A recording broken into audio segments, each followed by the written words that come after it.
Hey there, welcome to another cooking adventure on Cooking with Violet Vixen. Today I'm going to show you how to make cider plum crumble. It's a fairly easy recipe and it is also the last recipe from this book that I've been using for quite a while now, called Creative Cooking.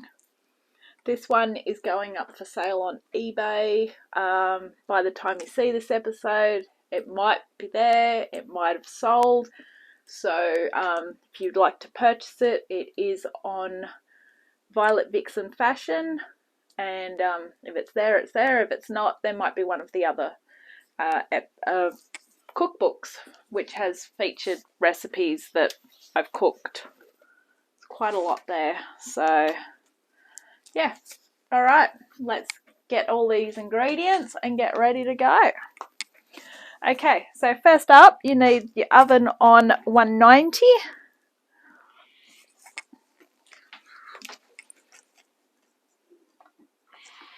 And you need something that you can cook everything in, an oven-proof dish. I'm going with this one today, mainly because when I'm not using it, I've got a lid to go on it. So I figure I might as well use something that I can put a lid on, as opposed to having to use something with cling wrap or foil on it. It's called being smart.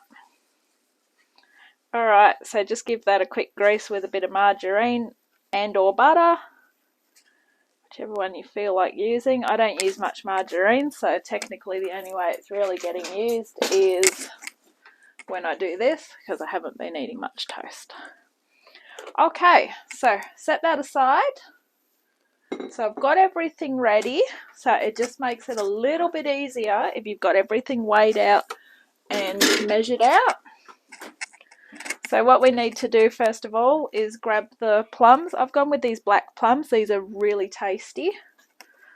So just cut them in half. Grab the stone out of them. So just twist them. Pop them in that dish that we've got ready.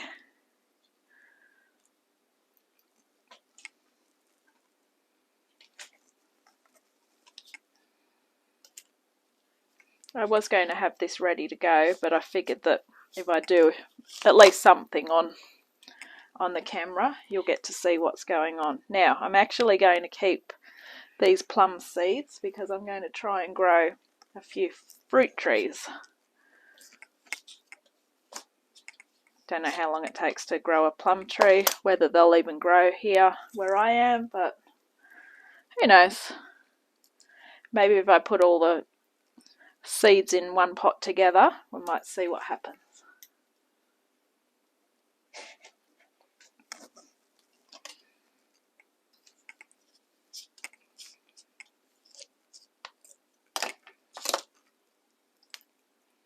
So that's the easiest way to do it. Pop it in, just twist it. You can overlap them if you need to. And you don't have to use the black plums. You can use the other ones. I just find these ones really tasty though. So it is a bit full here. So we're just going to keep going with it though. Pop those in. Just try and squish them in if you have to, because they are going to mush into nothing as they start to cook.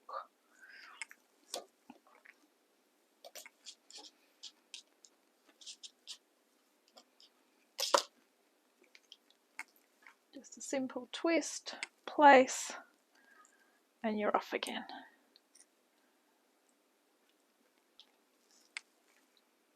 Here we go, and the last one.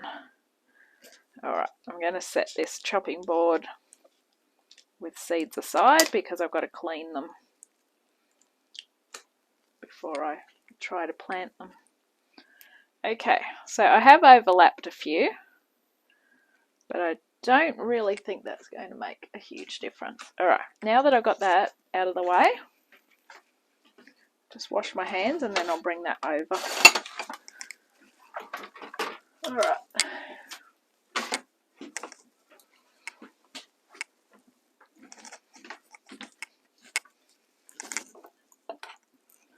here we go.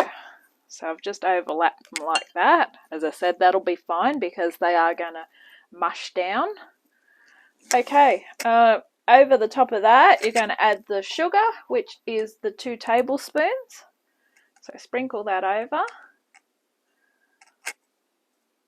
And then you've got your 85 mils of cider. I've used the non-alcoholic one that I've got. You can use your alcoholic one if you wish.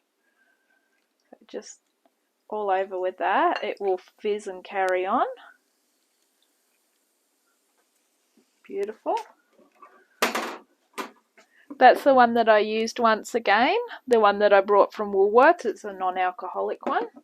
Quite nice. So if you buy it, you get it in a 6-pack, I think it was. Yeah, 6-pack. So it's pretty cool.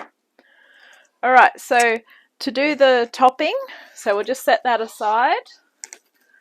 We need to sift the flour, which was 100 grams. When it's funny measurements, I just find it easier to do it by the weight. So we're going to chuck that through the sieve. Now the good thing about this sieve is it's actually a bowl underneath as well, so it works perfectly for me.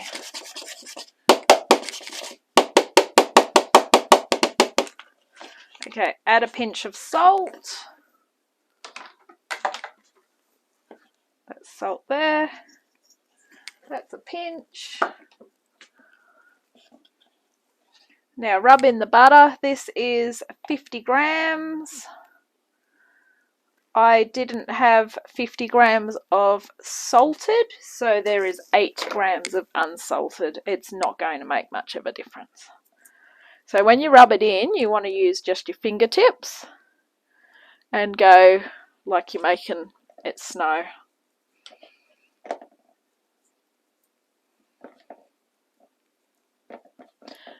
This is the one thing I find hard to do. It should be rewarding, but it's not really.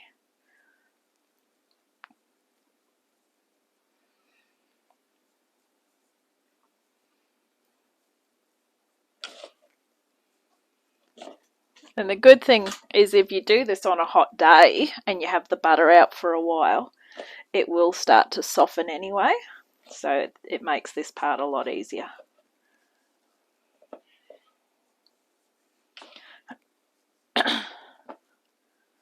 So once it starts to resemble breadcrumbs, and I'll show you what I mean when I get to it, we're then going to add our 1/4 cup of sugar and 1/2 teaspoon of cinnamon. And then all we need to do is spoon it over the top, and it's going to bake for 25 to 30 minutes. So it's fairly straightforward. It doesn't take long to prepare this one, and it would be nice served warm with either custard or ice cream, or serve it with some whipped cream, thick cream, and enjoy it.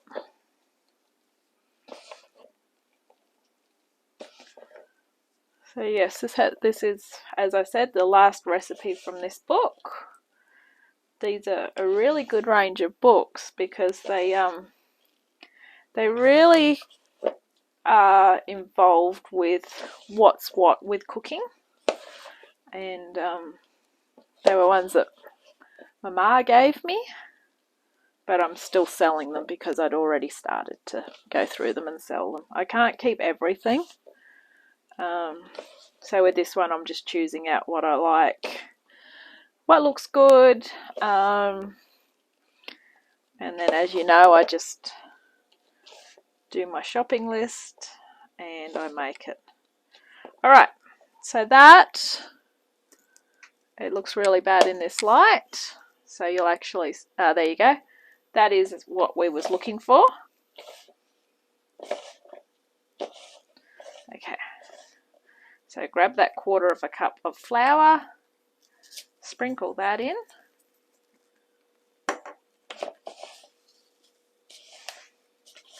and then the last thing we need to do is just add the half a teaspoon of cinnamon. I didn't want to measure that out until I was ready for it. That's fairly straightforward. Okay. I like these larger bottles for spices because you can fit your teaspoons in a lot better. That's the Aldi one. So I use quite a lot of ground cinnamon. I'm actually surprised at how much I use. And I'm going to have to wipe that lid because that's a mess. No point in washing my hands when I'm going back in again. Beautiful. So now we've got that cinnamon going through there. I've never done a breadcrumb with cinnamon in it, so